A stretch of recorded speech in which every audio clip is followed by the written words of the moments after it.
Many thanks for joining us on Industry Conversation. Today we'll be speaking with the Executive Creative Director of Publicis Group Nigeria, Simisola Hughes Obisesan.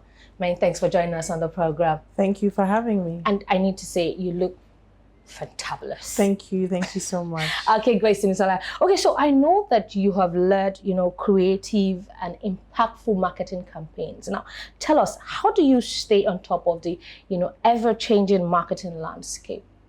How do I stay on top? One of the things that I ensure that I do is I always make sure I'm like a student. My mind is a sponge. I'm constantly learning, constantly training, absorbing things around me so that I am refreshed. My mind is full of information, new technologies, new ways of doing things, understanding the consumer. So it's very important that, I ensure that I'm learning. I'm in a constant state of learning, and I ensure my team are also learning as well.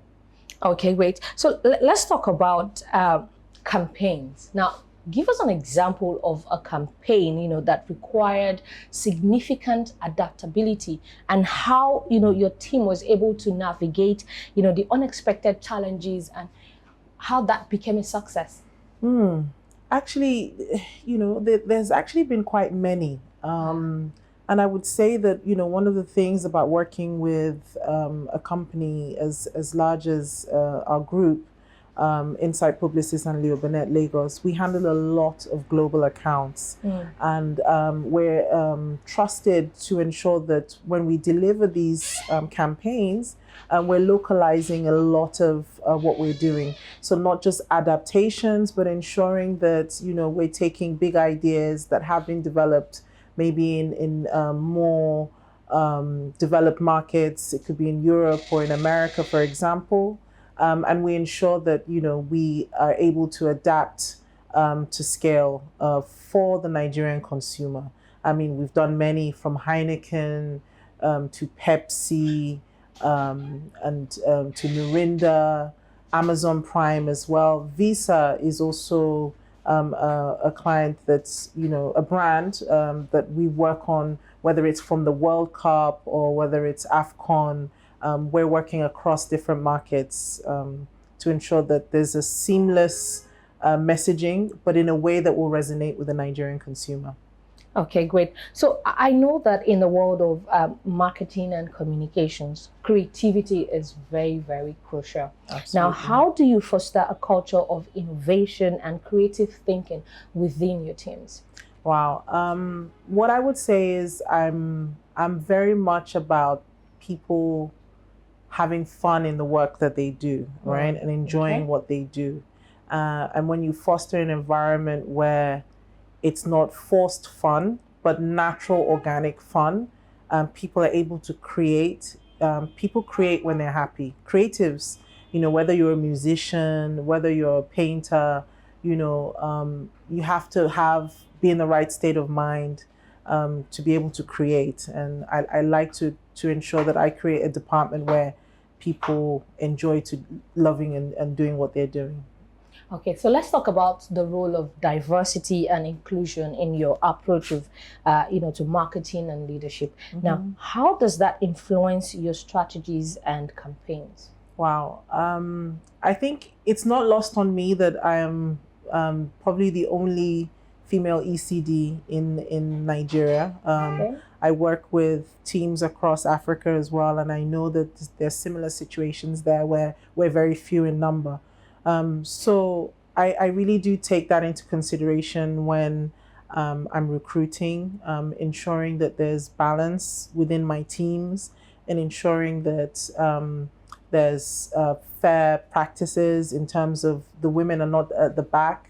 I've seen scenarios where women are often overlooked over men, and men are packaged into senior roles because they fit it better.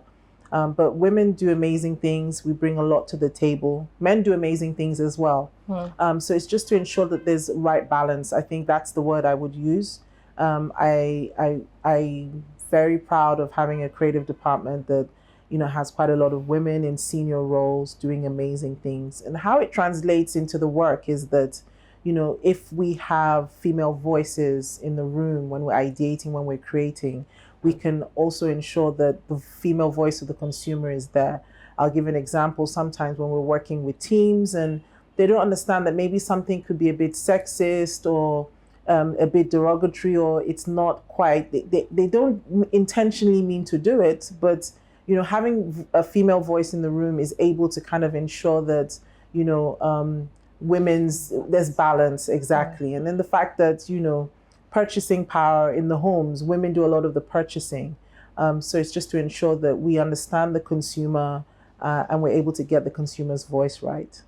Okay, great. So I know that you work with, various groups, across board. Now, how do you ensure effective collaboration amongst, multidisciplinary teams, especially when working across global offices? Right. I mean, I think if you were to ask anybody what my leadership style is or how Simi works, I am a very collaborative, creative person. I have always been, even right from the onset, even as I've grown up the ladder. I collaborate with teams, even cross-functional teams as well. Welcome ideas from anywhere, and just ensure that there's inclusivity in those ideas and things like that. So I think that it is something that I'm very big on, collaboration. I collaborate a lot with my clients. I often find that sometimes when my teams are in the room with the clients, you wouldn't even know who is the client, who is the creative, and we're just bouncing ideas. There's a lot going on. It's very blending, exactly. And I think that's the best environment for creativity, collaboration, co-creation, as well. So I know you've achieved, international awards for various, impactful and effective campaigns. Now, tell us, what are the key elements you think contribute to a successful marketing campaign in today's competitive landscape? It's a good question. I think there are myriad of factors, right? I don't think there's just one thing that says this makes it a successful campaign. For example, I think when you're developing a campaign, it's important at the beginning that everyone is aligned on what the metrics are or what the performance indicators are, right? First and foremost. So it's not enough to just be chasing, awards, but then you're not doing anything impactful for your client. So I would say that as long as we're able to meet our project objectives, whatever the case may be, it could be sales, it could be affinity building, it could be growing volumes, or whatever the case may be. It could be uptake, driving subscriptions. So I think it depends. It's not also about trending campaigns as well. I think campaigns really should drive impact and positive change in society beyond just the service or the product, what the product offers. Okay, great. So let's talk about COVID-19. I know that with COVID-19, it brought about different changes and shifts in the industry. Now, what are the strategies you have adopted that has addressed these changes, and what lessons have you learned along the way? I mean, COVID brought a lot of change in behavior, habits, consumer habits, the way people work. I think that for me was the biggest thing. I mean, who knew back then that, everyone didn't have to be in a room to be able to have like a meeting, to be able to achieve things. People work smarter now, we value time more. Exactly. We value time more. We value people more, so there has been a lot of changes, I would say, that has brought by the impact of COVID-19. COVID was a long time ago, but you can see that there's just a whole myriad of changes. Okay, so what lessons have you learned from the old COVID scenario? Wash your hands. Wash your hands. That's the biggest one. As our parents always say, wash your hands, wash your hands. No, on jokes aside, I would say that, the humanity side of things. You know, Okay. during COVID, we lost a lot of people. And I think COVID made us as humans a lot more introspective and less frivolous, you know. So there was, you know, all of a sudden we realized we can have a wedding with 50 people and it will still be a beautiful wedding, Yeah. you know. So it really, I felt that it curbed wastage, you know. So those, I think, for me, the humanity side of things is, for me, is the most impactful thing about COVID. Okay, any significant lessons you want marketeers to take away from that?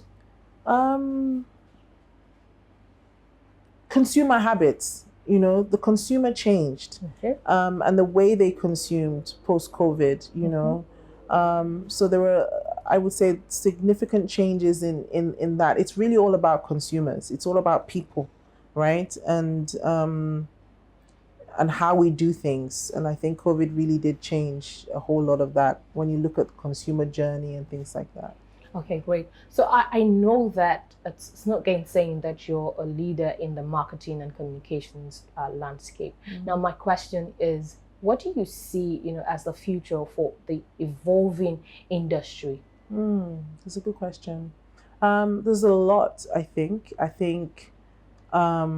One of the big buzzwords this year was AI, right? And how we can really use AI to harness our powers as creatives and creators and marketeers. AI is not a robot, right? It's not something that is a quick fix, right? If you understand how AI works as a creative, it can make you faster. It can open your minds a little bit more, you know, but it won't make you creative, right? Just largely because it's built on what exists already. And whereas when you think about creativity, creativity really is also, you know, originality and coming up with something different and new, right? So it can help you start your ideas faster, or it can just help you kind of broaden your thinking, your scope, or help you fine tune even what you already have, right? And just give you a good springboard, I would say. But I mean, there's a lot. You can talk about the metaverse. You can talk about just how technology is really driving a whole host of changes. Yeah, I think personalization as well. I think is going to be very big in the future. We increasingly must speak to people as individuals rather than mass consumers. I think also collaboration with creators is crucial. So, for example, we get a lot of briefs where we're having to ideate or develop work with creators, and you know, you if you're working with someone as big as, you know, an actress as big as Funke Akindele or somebody like that, the best thing is to collaborate and get her ideas, or whether it's Ebuka, you know, you're basically ideating together in terms of, this is what the brand wants to do. The brand wants to use you as an influencer. What are your thoughts, right? So there's a lot of collaboration, I think, in the future as well for creators and skit makers as well. We've seen that, you know, the impactful things, you know, comedians and skit makers are doing, you know, so it's partnerships and collaborations. Okay, great. So you mentioned that AI won't make you creative. So I wanted to ask, what skills do you think that professionals that need in this, you know, ever-changing landscape? What skills? Yes, what skills do professionals need to thrive? What skills do they need to thrive in the, you know, the IMC landscape? Well, I mean, you have to have passion, you know, the basics, dedication, drive, willingness to learn, relearn, unlearn what you've learned. I think you have to have, you know, a mind that's like a sponge, that's able to kind of really absorb everything around you, right? That's more from a creator's perspective. But as a marketer, I think you really need to understand people and humans and how they behave, right?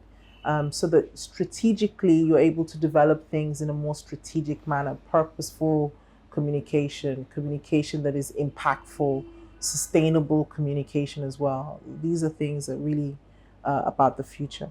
Okay, so just before I let you go, can you share a specific example of a project where you had to align a team with purpose-driven approach? We've done quite a few. Lighting Africa was one project that we did for the World Bank, and it was a campaign where we really had to kind of shed light in the areas, in slum areas that were dark, and that was a campaign that we developed. There was another one we did for malaria, sun map. That was a long time ago as well, but we did a very impactful campaign on getting people sensitized to mosquito nets in rural areas as well. There's one campaign that we're currently working on. I can't divulge too much. I'm super excited about it. Okay. But it's very purpose driven and something that will drive change, positive change. Okay, great. So talking about purpose driven now, how do you think this approach, impacted those campaigns you mentioned? How did it impact the success and the team's motivation? Well, when you're doing good, there's an added, there's a feel good feeling that you're doing something for humanity, right? And that is actually where marketing is going. Marketing is going beyond just selling a product, but really creating meaningfulness and using your brands to create bigger things beyond what they functionally do, right? So how can you help people do better or live better? That's what brands are doing now. Successful brands are in that space where they're driving meaningfulness, real meaningfulness, and helping people and humans. And that for me, I would say is the future. So let me ask you, who is Simisola Hughes Obisesan? Simisola Hughes Obisesan is, some people call me Wonder Woman. I wear it with pride. You look like one. Thank you. I'm a mom, I'm a wife, I'm a friend, I'm a cool boss. I'm a hard worker, I'm very witty. I like having fun. I work hard, play hard. I try to balance things in life. I'm jovial. I love to leave places better than when I met them. Okay, so tell us about your journey into, the IMC landscape. How did it happen? Did you stumble on it? Was it passion for you? How did it all begin?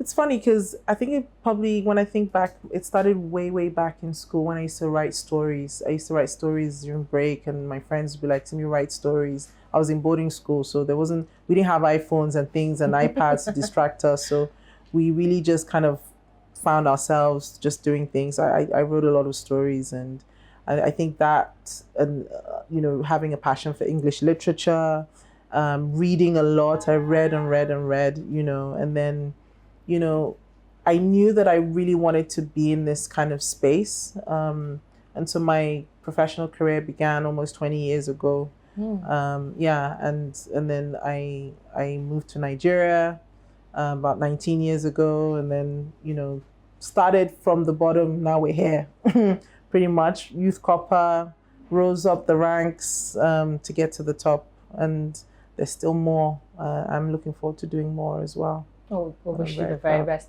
And tell us, just before I let you go, that my final question on the program today, what is your favorite marketing mantra or industry mantra? There's something I actually, is it a favorite marketing mantra? I have so many. I have many isms. I have many isms.